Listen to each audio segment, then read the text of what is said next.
শব্দ শুনি আপোনালোকে চাগিলে গম পাইছে মই ক'ত আছোঁ। আজি আছোঁ তিনিচুকীয়া জিলাৰ টিলিঙা মন্দিৰ বৰদেৱীত যি অৱস্থিত তাতে আছোঁ। ইয়াত আহিলে বোলে সকলোৱে মনৰ বাঞ্ছা পূৰণ হয়। আমিও অকণমান ইয়াৰ আহিলোঁ। মনৰ বাঞ্ছা পূৰণ হওক নহওক পিছৰ কথা। ইয়াত চাবলৈ আহিলোঁ। বহুদিন আগতে এবাৰ আহিছিলোঁ চাবলৈ,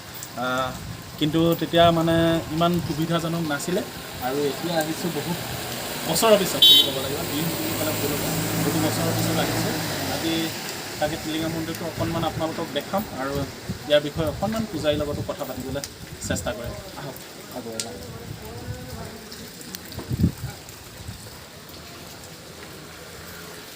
এইভাগে টিলিঙা মন্দিৰ, টিলিঙা মন্দিৰ যি বৰদেৱীত তিনিচুকীয়া জিলা অৱস্থিত। ইয়াতে আহিলোঁ অকণমান, আমি আহি পোৱা পলমে হ'ল বহুত, আৰু বতৰ বহুত বেয়া আছিলে ইয়াতে আহি পাওঁতে পূৰা বৰষুণ।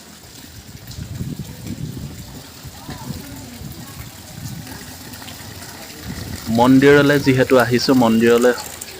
দৰ্শন কৰাৰ আগতে ধূপ চাকি জ্বলাই লওঁ বলকচোন। ধূপ চাকি জ্বলোৱাৰ লগতে ইয়াত মানে মাটি কলহ পায়, কলহত পানী ঢালিবলৈ পায়, সুবিধা আছে। ইয়াৰ পৰাই পানী লৈ আপুনি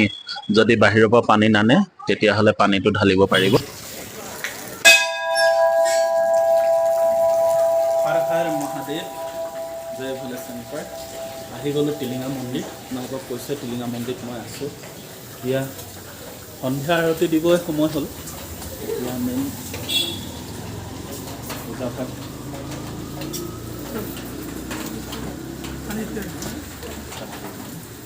ओम गंगा शरणं वैष्णव कृष्ण शंकर शुक्ल समर्पयामि कृष्णाय नमः।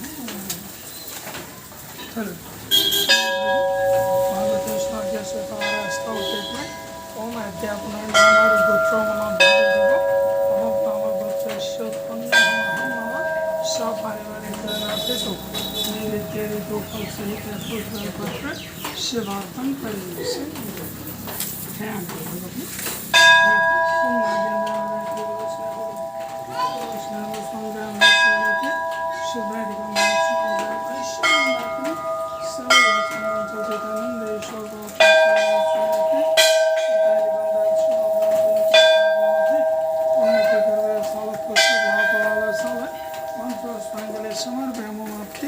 श्रीशंकाय नमः।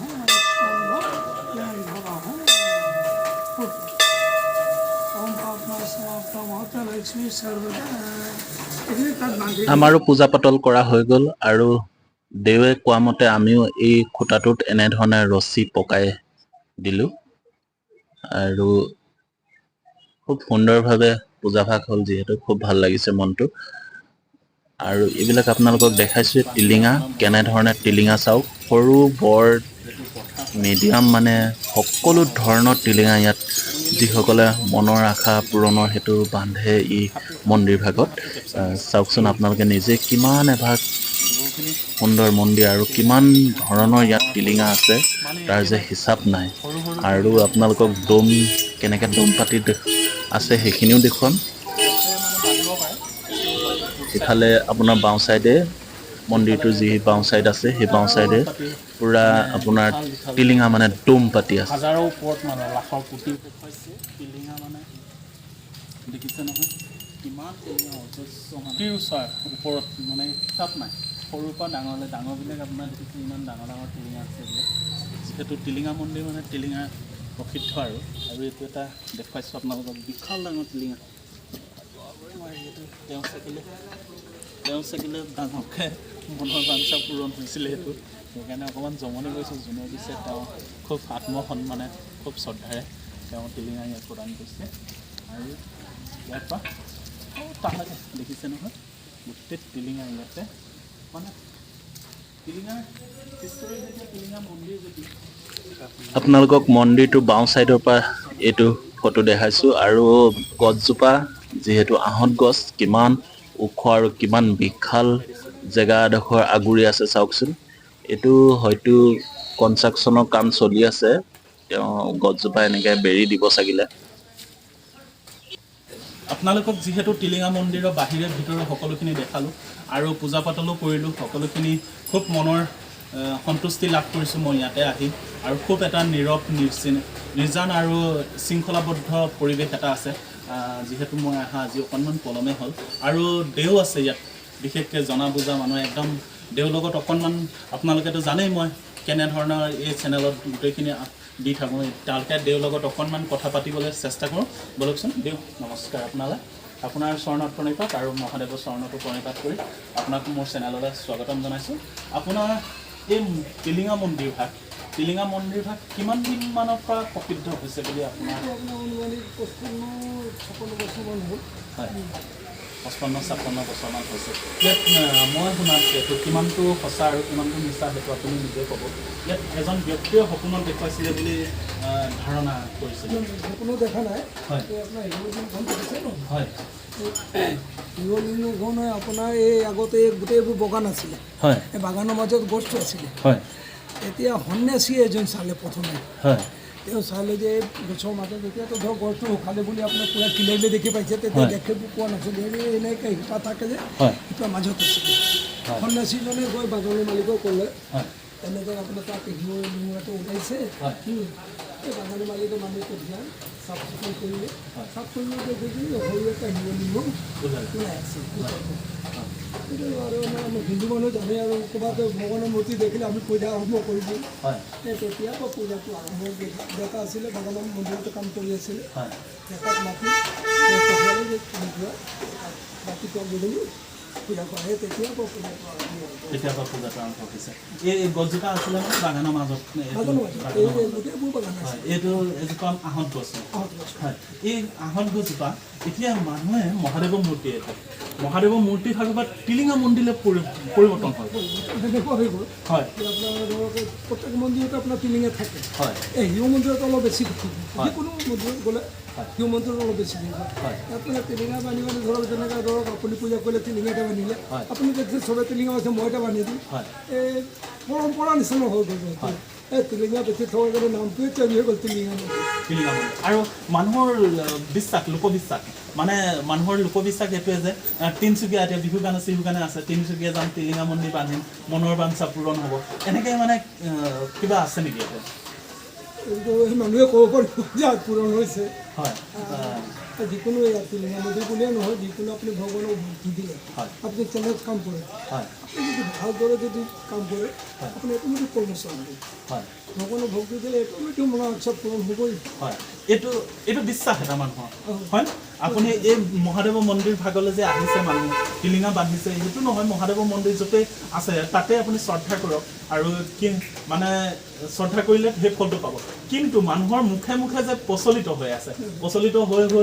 এতিয়া গোটেই অসম বিখ্যাত অসমৰ মানে বাহিৰতো মানুহ এতিয়া সন্ধিয়া আৰতি দিব টাইম হৈ গৈছে এতিয়ালৈকে মই লানি নিচিকা ফুট মই দেখিছোঁ মানে দৰ্শনাৰ্থী আৰু প্ৰত্যেক দিনাখনেতো এনেকৈ হয় আৰু সোমবাৰ হ'লেতো আপোনাৰ বেছি হয় এতিয়া মহাদেৱৰ যি শিৱৰাত্ৰি পাৰ হ'ল তেতিয়াওতো অগণন ভিৰ মানুহে নিশ্চয় এই মন্দিৰ লিংগ ভাগৰ পৰা পাইছে কিবা এটা হয় হয় হয় আশাটো সম্পূৰ্ণ জাগৃত থকাৰ কাৰণেতো হয়তো মহাদেৱে নিজে নিষ্কলিত হয় হয়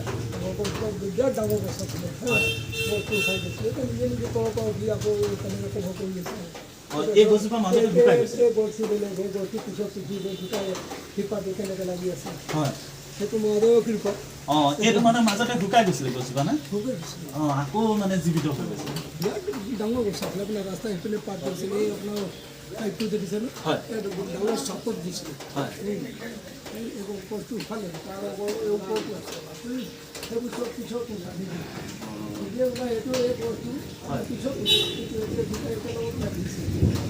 মহাদেৱৰ কৃপা নহ'লেনো কেনেকৈ এজোপা গছৰ লগত এটা বস্তু কেনেকৈ কানেকশ্যন মহাদেৱৰ কৃপা নহ'লেনো কেনেকৈ এজোপা মৃত গছ আকৌ জীৱিতলৈ পৰিৱৰ্তন হ'ব হয়নে ইয়াত কিবা এটাতো কিবা দৃষ্টি থাকিব লাগিব মহাদেৱ হয় থাকিব লাগিব আৰু অটুট মানুহৰ বিশ্বাস গোটেই ভাৰতবৰ্ষৰ গোটেই মানুহৰে অসমৰ লগতে গোটেই ভাৰতবৰ্ষৰ মানুহৰ বিশ্বাস ইয়াতে যে টিলিঙা মন্দিৰত আহিলে মহাদেৱক মানে সাক্ষাৎ দৰ্শন নাপালেও কিন্তু মহাদেৱৰ যিটো ৰূপ শিৱলিংগ স্বৰূপ আছে সেই শিৱলিংগ স্বৰূপ ভাৱ দৰ্শন পাই মানুহ বহুত সন্তুষ্টিত আৰু বহুত মনৰ বাঞ্ছা আৰু বহুত মনৰ আশা লৈ আহি ইয়াত মানে মুক্তি পাইছে বুলি মই কৈছোঁ পাইছে সেনেকুৱাই হৈছে নিশ্চয় হয় এই টিলিঙা মন্দিৰ ভাগৰ বিষয়ে আমি খতম কৰি দিম আৰু কিবা সুধিবলৈ আছে তেতিয়াহ'লে এই টিলিঙা মন্দিৰ ভাগৰ বিষয়ে বহুখিনি কথাই কিমানমান চনত এইটো মানে আপুনি কিমান দিনৰ পৰা আছে বাৰু ইয়াত মন্দিৰৰ লগত জড়িত মন্দিৰটোৰ লগত আপুনি কিমান দিনৰ পৰা জড়িত কেইবছৰ সৰু তথাপিও চনটো দেউতাই ভাগ দেউতাই কৈছে